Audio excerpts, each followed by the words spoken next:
श्री कृष्णाय नमः। श्रीमद् आचार्य चरण कमलेभ्यो नमः।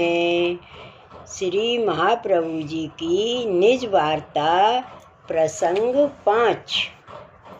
श्री आचार्य जी महाप्रभु ने अपने मन में विचार किया कि सब देशांतर में देवी जीव हैं, इसलिए अपने को सभी स्थान पर जाना है। हो सके तो प्रथम ब्रज में चलें। ब्रज जो है वह निज धाम है। प्रथम श्री गोकुल, श्री गोवर्धन, श्री वृंदावन, श्री यमुना जी का दर्शन और ब्रज 84 कोस की प्रदक्षिणा करनी है। दामोदर दास को साथ लेकर श्री आचार्य जी आप ब्रज को पधारे।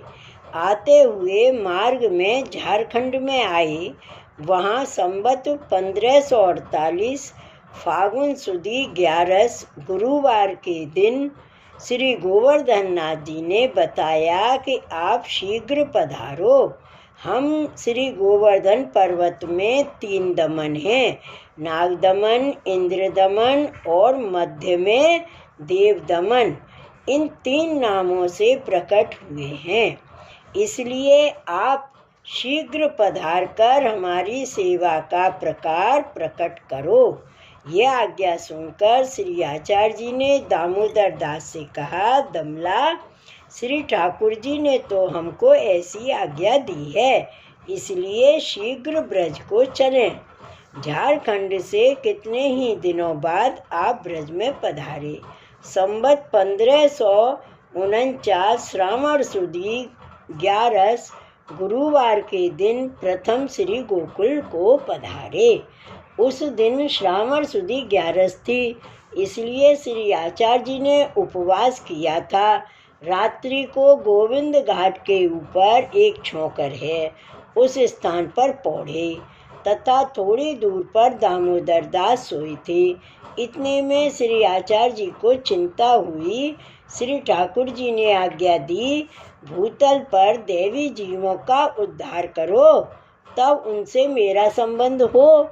यहाँ तो सब जीव संसार समुद्र में पड़े हैं, इसलिए वे अपना स्वरूप और श्री ठाकुर जी का स्वरूप भूल गए हैं।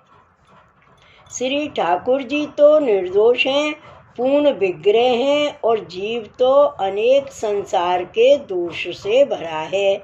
इनका संबंध किस रीति से हो, यह चिंता करते हुए निद्रा आ गई।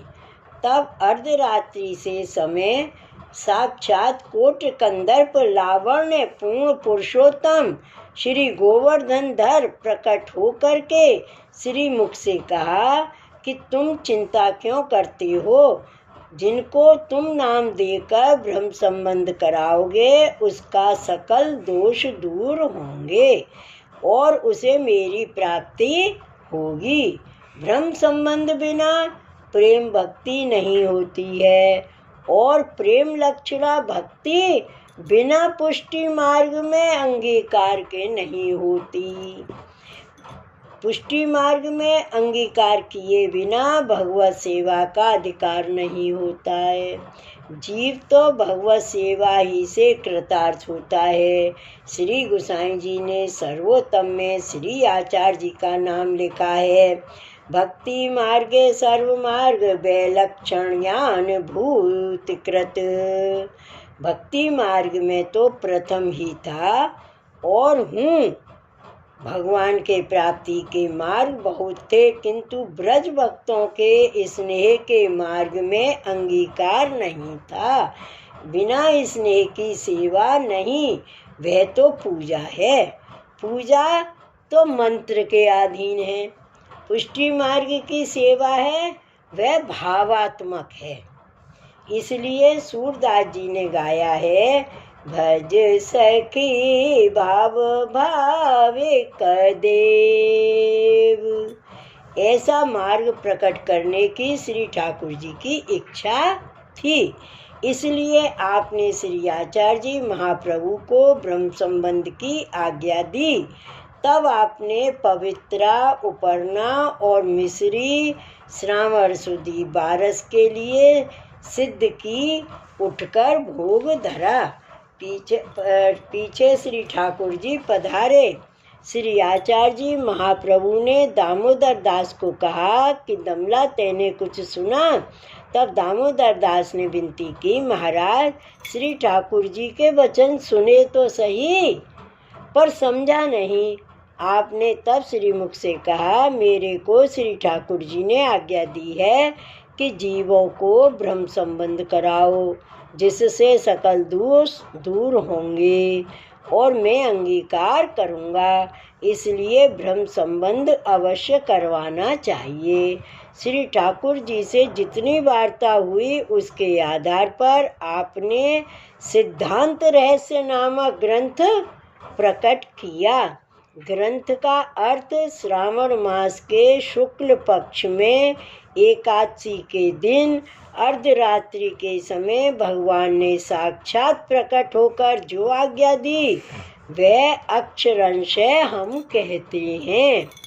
आत्मनिवेदन करते ही सर्व प्राणियों के, देह के और जीव के जो जो दोष हैं उन सब की निवृत्ति होगी। वे दोष 5 प्रकार के हैं। वे पांचों भांति के दोष लोक और शास्त्र में निरूपित किए हैं। सहज दोष जो जन्म के साथ ही उत्पन्न होते हैं, जैसे शूद्रत्व आदि। देश दोष जैसे मगध आदि में जिसके धर्म कर्म करने काल दोष, जैसे अमुक काल में करने के कर्म दूसरे समय में करने जन्य संयोग्य जन्य दोष, जैसे जिसका संयोग शास्त्र में निषिद्ध किया है उसका संबंध हो जाना।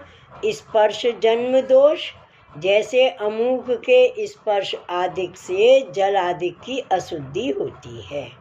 ये पांचों दोष भ्रम संबंध होने के पश्चात सेवा में मात्र बाधक नहीं होते हैं।